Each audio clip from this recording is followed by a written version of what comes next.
Assalamualaikum warahmatullahi wabarakatuh. Semangat pagi teman-teman. Salam kenal. Saya Devi Sylvia Istiqomah sebagai pengisi suara mewakili Alma Amaliana Syaprila, Tia Rahmawati, dan Yuliani Wardani Saputra memohon izin untuk mempresentasikan materi psikologi pendidikan mengenai belajar dalam lingkup luas. Pada materi belajar dalam lingkup luas ini, terdapat beberapa subbab yang akan kami bahas pada presentasi kali ini. Subbab tersebut terdiri dari pengertian belajar, pilar belajar, masyarakat belajar, e-learning, ciri-ciri e-learning, dan contoh aplikasi e-learning. Oke teman-teman, kita mulai dengan subbab pertama, yaitu pengertian belajar. Apa sih pengertian belajar itu? Simak baik-baik ya teman-teman. Belajar merupakan jantung kemajuan individu, lembaga, maupun masyarakat.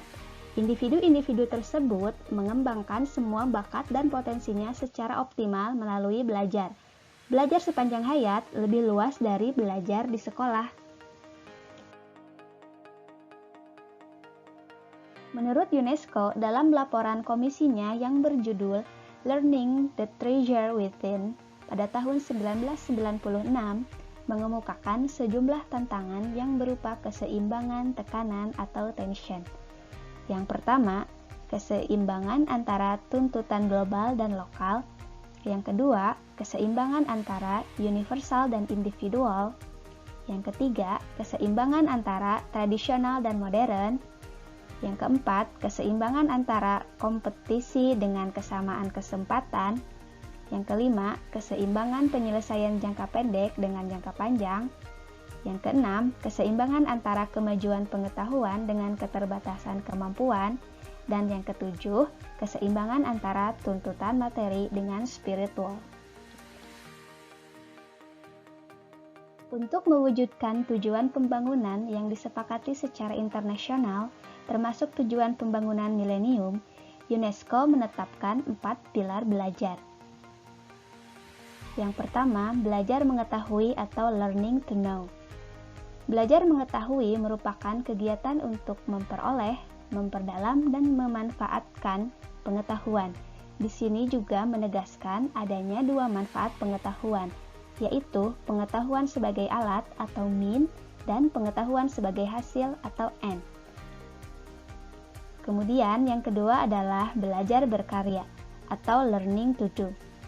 Belajar berkarya adalah belajar atau berlatih menguasai keterampilan dan kompetensi kerja. Sejalan dengan tuntutan perkembangan industri dan perusahaan, maka keterampilan dan kompetensi kerja ini juga berkembang semakin tinggi. Yang ketiga adalah belajar hidup bersama atau learning to live together. Dalam kehidupan global, kita tidak hanya berinteraksi dengan beraneka kelompok etnik, daerah, budaya, ras, agama, kepakaran, dan profesi, tetapi juga hidup bersama dan bekerja sama dengan aneka kelompok tersebut.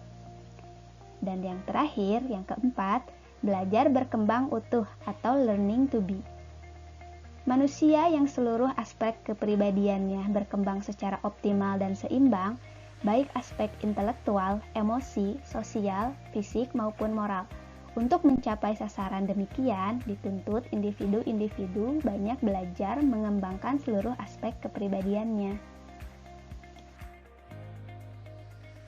Belajar tidak hanya dilakukan di lingkungan sekolah saja ya teman-teman.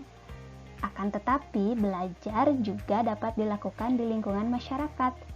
Sebelumnya, kita harus mengetahui terlebih dahulu apa yang dimaksud dengan masyarakat belajar. Masyarakat belajar adalah masyarakat yang dituntut untuk belajar, meningkatkan kemampuan, motivasi, dan upaya belajarnya. 3 gambar ini adalah beberapa contoh masyarakat belajar.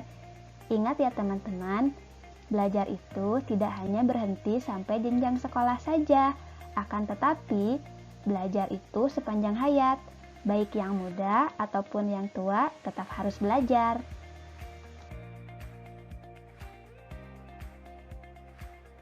Oh iya teman-teman, dalam pembelajaran pada masa sekarang ini, belajar tidak hanya melalui proses tatap muka saja, tetapi dengan teknologi yang semakin maju, pembelajaran dapat dilakukan secara online, salah satunya dengan e-learning. Memadukan e-learning dengan pembelajaran di sekolah dapat menjadi pelengkap, pengayaan, atau program terpadu yang bagus untuk pembelajaran. Berbicara tentang e-learning, apa sih sesungguhnya e-learning itu? E-learning dapat diartikan sebagai berikut. Elektronik, bahwa terdapat penambahan unsur teknologi pada proses belajar, sehingga proses belajarnya melibatkan berbagai perangkat keras, perangkat lunak, dan proses elektronik. Experience, terbuka kesempatan yang sangat luas dan bervariasi untuk belajar disesuaikan dengan waktu, tempat, bahan, cara, maupun lingkungan yang tersedia. Extended, memperpanjang dan memperluas kesempatan belajar merupakan proses belajar sepanjang hayat. Dan yang terakhir, expanded, kesempatan belajar terbuka bagi setiap orang. Dari uraian yang telah dijelaskan sebelumnya, dapat disimpulkan bahwa e-learning adalah pembelajaran jarak jauh yang disusun menggunakan suatu perangkat elektronik atau juga komputer sehingga mampu mendukung suatu proses pembelajaran. Ada berbagai teknologi yang dapat digunakan sebagai alat untuk pembelajaran menggunakan perangkat elektronik, di antaranya internet, intranet, extranet, siaran satelit, rekaman audio atau video, TV interaktif, CD-ROM, dan perangkat elektronik lainnya.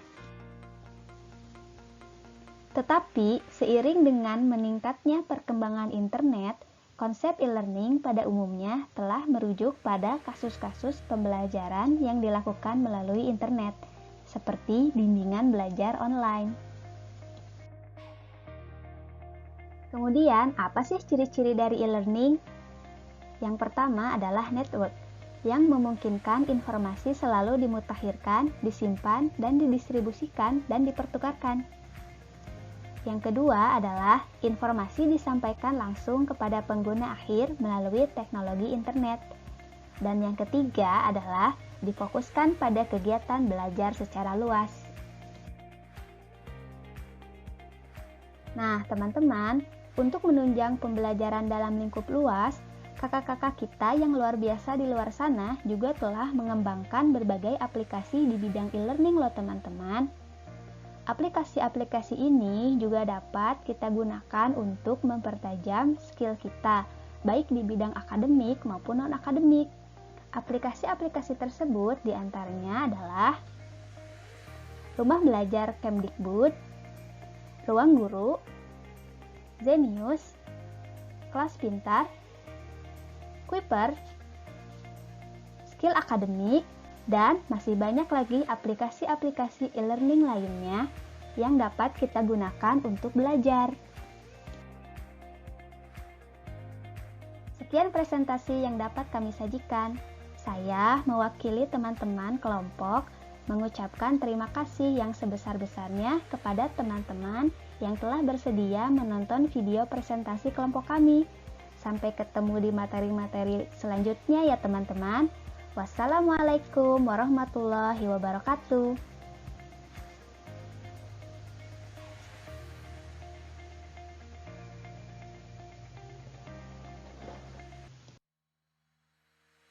Video presentasi ini dipersembahkan oleh kelompok kami dengan saya sendiri, Devi Sylvia Istiqomah sebagai pengisi suara, Yuliani Wardani Saputra sebagai editor konten, Alma Amaliana Syaprila sebagai editor materi, dan Tia Rahmawati sebagai editor gambar.